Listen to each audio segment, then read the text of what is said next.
The school's approach to teaching was simple, orderly, and entirely without fuss. Lessons were carefully explained by the mistress at the front of the classroom.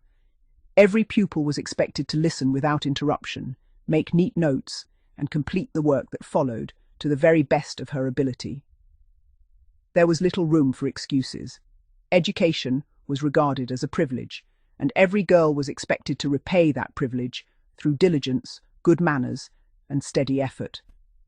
Each morning, the classrooms filled with the sound of chalk upon blackboards, fountain pens scratching across exercise books, and the calm but unmistakably authoritative voices of experienced schoolmistresses. There was very little wasted time. A lesson was explained. Work was set. Answers were expected. Most of the girls understood exactly what was required of them. Those who struggled through genuine difficulty usually found a patient teacher willing to explain the work again, sometimes remaining behind after lessons to help. Honest effort was always recognized. Failure caused by laziness, daydreaming, carelessness, or deliberate disobedience, however, was viewed rather differently. Such failings were considered faults of character rather than ability. Miss Pritchard, who taught Latin, believed firmly that repetition was the mother of learning. Her classroom possessed an almost military rhythm. Rows of girls stood beside their desks, books open before them, while the familiar recitations echoed around the room. "Amo," began the first girl confidently. "Amus," continued the second. "Amat," replied the third. Around the classroom the conjugations continued, each pupil expected to know precisely where her turn would arrive. The slightest hesitation could be heard immediately. When a pupil paused uncertainly, Miss Pritchard never interrupted. She simply waited. The silence itself often proved more uncomfortable than any sharp word. Eventually the girl would either remember or attempt an uncertain guess. If she guessed incorrectly, Miss Pritchard corrected her calmly and had the entire class repeat the sequence again from the beginning. "If you learn correctly the first time," she often remarked, "you shall not have to learn it twice." Occasionally it became obvious that a pupil had made no attempt to revise the previous evening.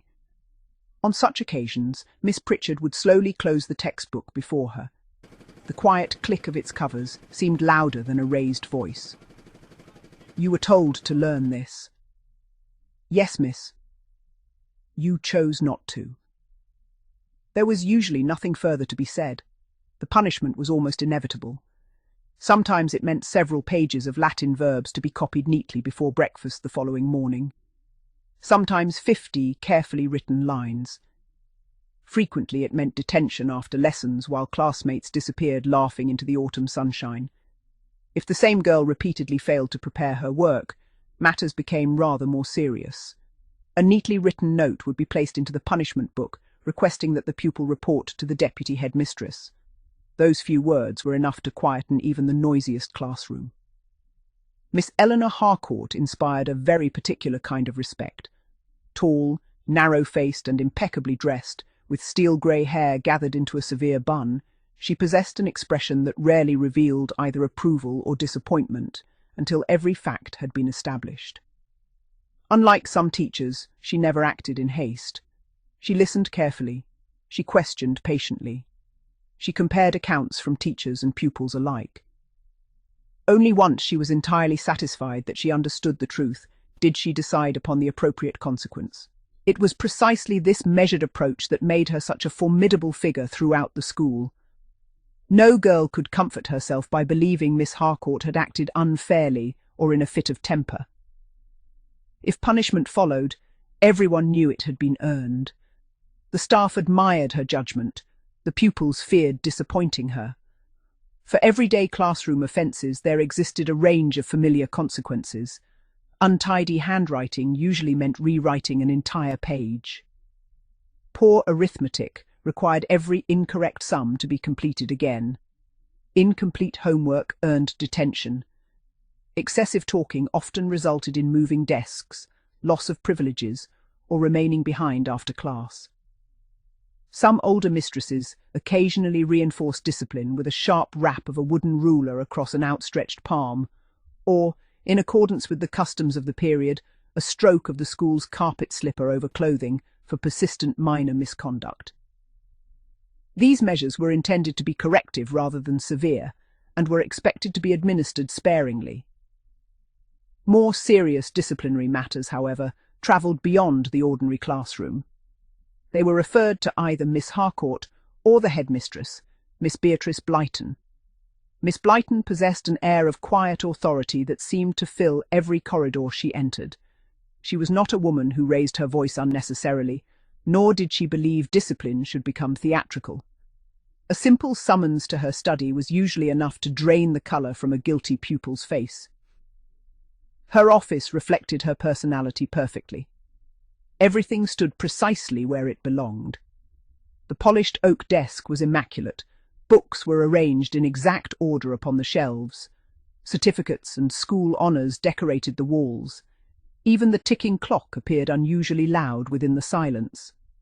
When Miss Blyton spoke, every word carried weight. She expected honesty above all else. A pupil who admitted her wrongdoing often found Miss Blyton unexpectedly understanding.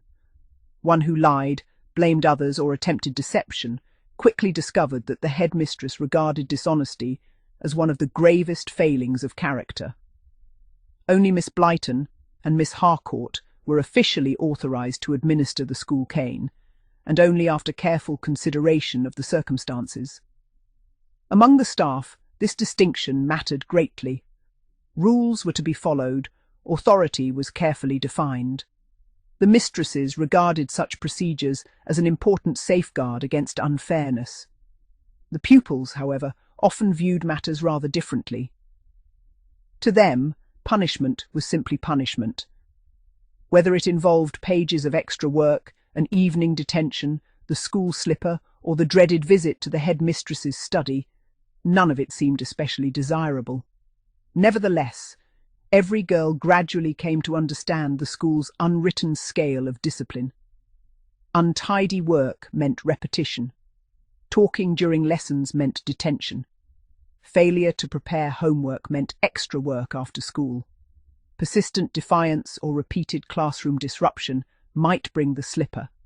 Serious dishonesty, bullying, stealing, deliberate cruelty, vandalism, or leaving the school grounds without permission could result in a formal appearance before Miss Beatrice Blyton herself, where, in the most serious cases, the cane remained the final sanction. It was a system that belonged unmistakably to its time. The girls did not always agree with it. Some accepted it without question, others quietly resented it. Yet every pupil understood one simple truth. Within the walls of St. Bartholomew's, actions carried consequences, and character was considered every bit as important as academic success.